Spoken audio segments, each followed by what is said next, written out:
Hi, and welcome to another weekly news wrap-up here at VIC. I'm your host, Cynthia Graham. Before we go into some highlights of the stories that we've reported on the site this week, just wanted to give a huge thank you to our readership, all of you, for your support over the last 2 months. We just celebrated our 2-month anniversary yesterday, Thursday, and we're pretty excited about that. All of the support you've given us. Thank you, thank you, thank you. All right, now let's get to it.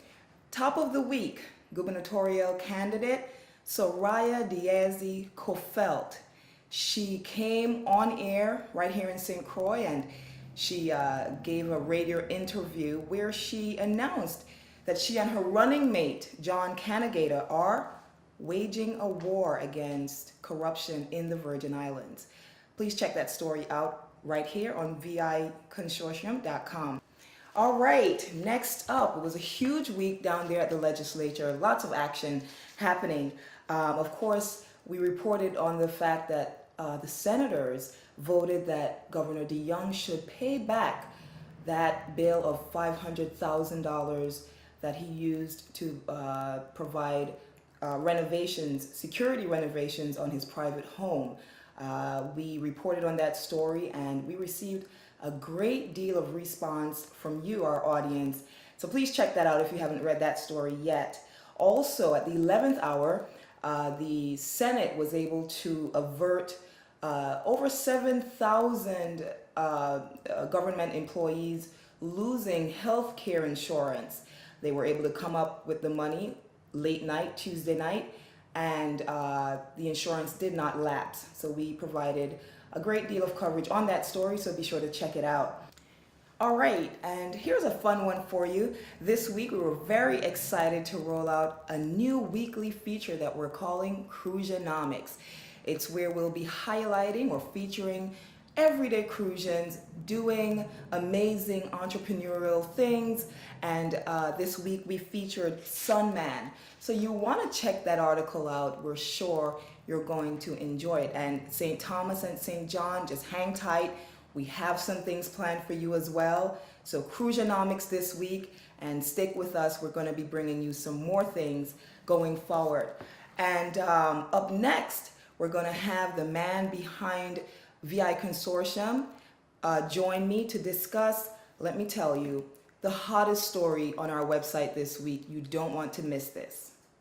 All right, welcome back, and I am joined by Ernest Gilbert, owner and founder of VI Consortium. Ernest. Hey.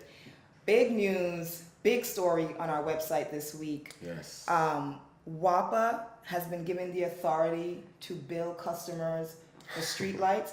I have to say, that story nearly crashed our site. I mean, maybe I'm being a little, but there was a lot of commentary on that story. A lot of commentary, a lot of traffic, tens of thousands, and the people are pretty upset. People cannot believe that, upon the amount of money we're paying for our bills already, our WAPA bills, that the senators would go and craft this bill late night that would see residents paying for streetlights. And so what happened was the internet exploded, VI Consortium exploded, and people are commenting and they're pretty upset. And I think that they have a right to be. Absolutely. Now, is it true, or can you give us a little bit of insight into this whole thing? WAPA will be rolling out its propane program in 2015. And then that was supposed to give the people of the Virgin Islands some savings. About 30%. About 30%. And now the people are upset because, again, they thought they were going to get 30% in savings, and now here's this streetlight bill, if I can call it that. Yes, and what the sponsor of the bill, Clifford Graham, said was... no relation to me. Go ahead. Yeah, no relation to her. But what he said was, when the savings come to fruition, when we start receiving the savings, then WAPA will now have the authority to bill us for the streetlights. Essentially, we're going to start saving 30%, but that's going to be probably cut down to 20%, who knows. And we're already paying some of the highest bills anywhere, and 30% is good, but it's not great, And so to give us that amount of saving and then to take it back having the people of the Virgin Islands pay for streetlights. You could feel the passion on the internet. And I don't understand why the senators would craft such legislation. The Virgin Islands are already hurting. People are hurting. People are living without power. And what struck me as odd was Senator Capehart, who voted for the bill. The only Crucian senator who voted for that bill.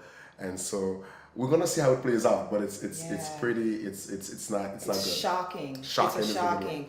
Let's get some feedback from our Facebook page. We have a gentleman by the name of Damon. I'm just gonna call his first name. He says, "This train is run by a ton of hypocrites and fools. What do they want? Blood from the people? Do they want blood?"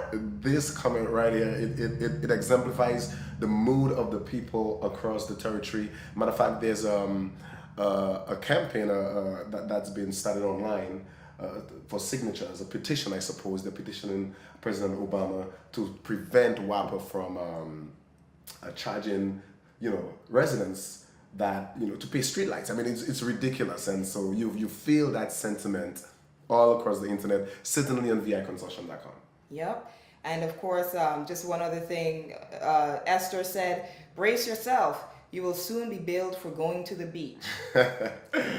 So there's a lot of reaction that this story brought up. And before we move off of that, in your story, you named names. Yes. And you gave an accounting, full accounting of all the senators who voted yay or nay for this bill. Yes. I won't say it's a strategy, Ernest, but you were just doing due diligence as a journalist should. Yes. And you were naming names. And it seems that our readers very much appreciated that, that thing. Yes, we've gotten calls, we've gotten messages online, and people appreciate that we are able to name names, show the roll call. Who voted for this, who voted for that, who said no, who said yes. It keeps the politicians honest. You can't get away with voting for a certain bill right now and think no one's going to know about it. Everybody's going to know about it. So be careful and do the right thing.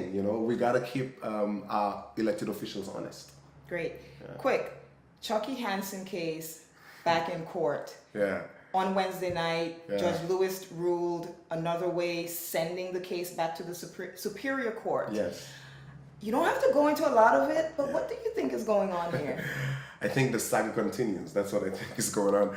I also think that the people are a bit tired. What happened was Judge Lewis. It's going to be confusing to a lot of people. It is. She sent back the case to the Superior Court, like you mentioned. Yeah.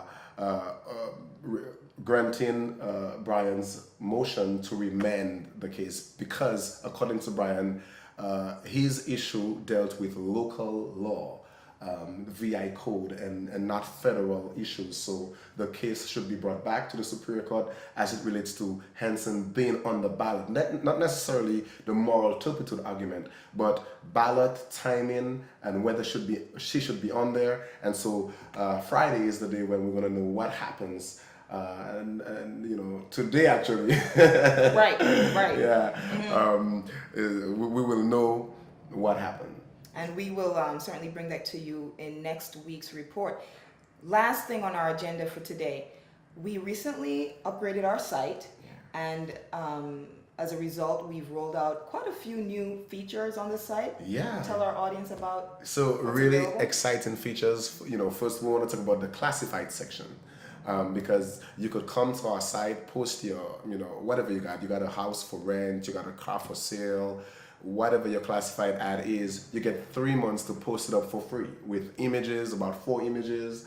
And you could post it up. It's very simple. Go to the classified section and follow the instructions. Very simple to post your ads up. We are very excited about that. Trying to move everyone into the digital age where you just go online, click on a button and find whatever you want. And so we're very excited about that. Of course, we roll out the community center where we have the in memoriam, the deaths, Crime Stoppers, Police Blotter, picturesque. There's picturesque. Yes, where we highlight just the Virgin Islands, in all of its glory. Yes, beauty. Yes. Mm-hmm. So we got some other rolling out to do very soon. Right. We also roll out a tips section. So if you got some tips, some juicy stories you want to share with us, and you want to remain anonymous, then click the send us tips icon, and you could send us your tips from there. So a lot of exciting things happening at viconsortium.com, and so we're pretty excited. Hundreds of thousands of Virgin Islanders, from those in the States, those who live here. I mean, it's amazing the amount of traffic we've seen on our site. It's unprecedented of what we've seen. That's why we had to upgrade our servers. And so thank you so much for supporting us. And we look for your continued support as we continue to break news in the Virgin Islands and abroad. Great. Always a good time with Ernest, giving us great analysis of our top stories, and obviously today a lot of other important information happening at VI Consortium. So that's it for us this week. Until next week, I'm Cynthia Graham. Ernest Gilbert. And we will see you then.